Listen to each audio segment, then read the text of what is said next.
Hello and welcome to another beautiful day right here. It is outnumbered live on your screen from the Federal Capital Territory, Abuja. My name is Ramsey Enoch. And of course, I have Antonia Nwokolo. Hi, Antonia. Hello, Ramsey. How are you doing? I'm good. I feel so good today, as usual anyway. Hello. Hi, Ramsey. Dorcas. Thank you. Wow, that smile is what a million. The kind of smile you guys are giving me is something else. All right, straight ahead, let's go to the headlines that we have for the day, and beginning from the Daily Trust newspaper, where I have a few headlines that will be taken here. Mega party talks resurface as Obi visits Atiku, Lamido, and Saraki. Federal government plans productivity-based wage system for workers. Slim FIRS official planning marriage in December. Coming from the Uncle, and finally, the big story says that terrorists killed 5 soldiers. Many villagers in Kaduna State, to riders to that story, raise houses and military silent. Sometimes you begin to wonder, why is the military silent? When a military man tells you he's silent, there is so much to that. And that's going to be the size of the headlines from the Daily Trust newspaper this right now as we move to the next paper. All right, let's take a look at the headlines from the Daily Independent newspaper. Obi meets Atiku, Saraki, Lamido over hardship faced by Nigerians. Moving on, CBN governor says interest rates would stay high until inflation is tamed. And the big story on the Daily Independent today, electricity tariff hike protest. That's the kicker of the story. Power sector privatization, federal government's worst policy mistake. This is coming from Labour. And we'll have 4 riders to that story. The first says, insist on reversal of tariff hike. Says increase unacceptable. Asks federal government to reverse privatization, recover assets from investors. Paralyzes business activities as discussed, NEC offices nationwide. And finally, federal government promises to go back to drawing board, come up with a solution. And that's on page 29. I'm actually pleased with this last rider about the federal government promising to go back to the drawing board and to come up with a solution. This shows that they have at least heard the cry of the labor union and are willing to come up with strategies that will improve the lives of Nigerians. And finally, from the Daily Independent newspaper, Fubara vows to probe Wike's administration. And you can find that story on page 29 of the Daily Independent newspaper. Over to you, Dorcas. Thank you, Antonia. I'm going to be checking on Leadership newspaper. My big story here is Atiku, Obi, Saraki, Lamido begins alliance talk, and there's 3 riders to this story. Obi must get approval of party leadership. Papa, that is from Papa. It's all about state of the nation, Tanko Unisa. And the third one is it is just a mere meeting. I wonder if it is really a mere meeting. And the second one is Tinubu directs all MDAs to buy CNG power vehicle. Tinubu directs all MDAs to buy CNG power vehicle. 428 pilgrims depart Nigerian tomorrow for Hajj 2024. 428 pilgrims depart Nigerians tomorrow. Northeast resident lament total blackout. Northeast resident lament total blackout. Qualifying Nigerian for the 2026 World Cup, my goal. Finidi is saying that qualifying Nigerian for 2026 World Cup is his goal. You can check that on the Leadership newspaper, page 23 on leadership. And finally, recapitalization. Investors set for 3.894 trillion naira stake in banks. Over to you, Ramson. Thank you very much, Dorcas, for those headlines. Let's quickly bring you to speed with some other headlines that are coming from the Vanguard newspaper right away. Above the head, I have this one which says banks cut borrowing from CBN by 44% to 12.2 trillion naira. Details on page 19.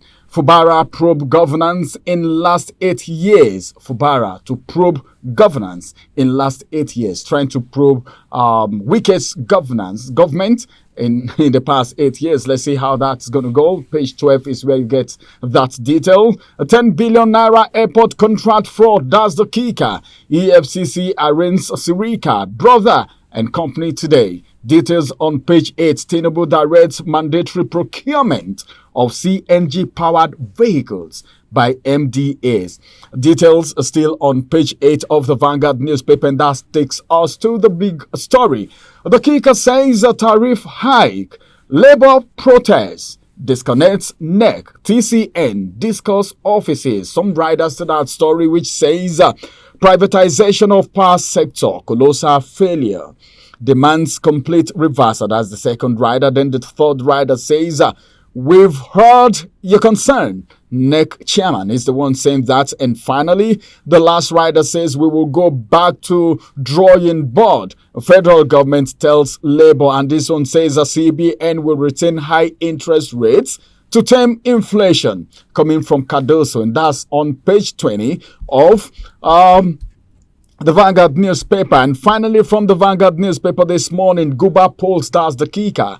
INEC resumes voters registration in Edo, Ondo State. Details on page 7 and 9 of the Vanguard newspaper. And that's going to be the size of the newspaper review for now. We will go on a quick break. When we return from the break, we'll talk about the visit of Obi to Atiku, Saraki, and Lamido. Don't go nowhere. Something interesting is coming on your way.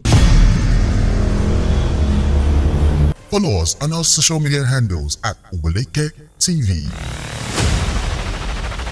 Visit our website at www.oweleketv for a thrilling journey. Oweleketv, rising star at the fairground.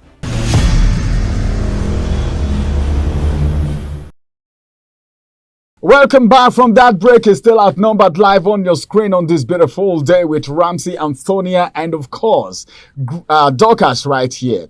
What are we talking about? I said something very interesting is coming on your way.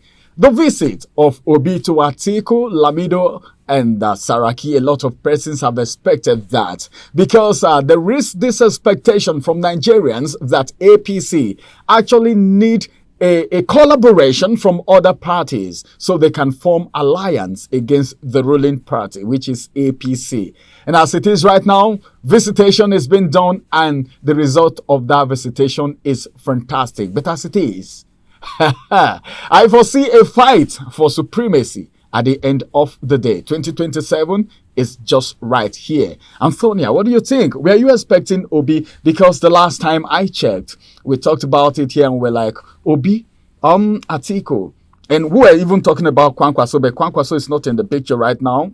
And we're like, who are they going to front as the flag bearer if they actually merge? But then, looking at the whole thing, the coming together, this visit, do you see it coming up with anything serious? Okay, earlier when you were talking, you mentioned that the result of the visit is fantastic. We've actually not even gotten details of it because in one of the papers they said it's just a mere meeting. That was an opposition. It's just a mere meeting and nothing serious was discussed. But I highly doubt that because with talks going on before now, speculations about a merger being formed between these parties to form a strong opposition for the APC to act as the watchdog as it's supposed to.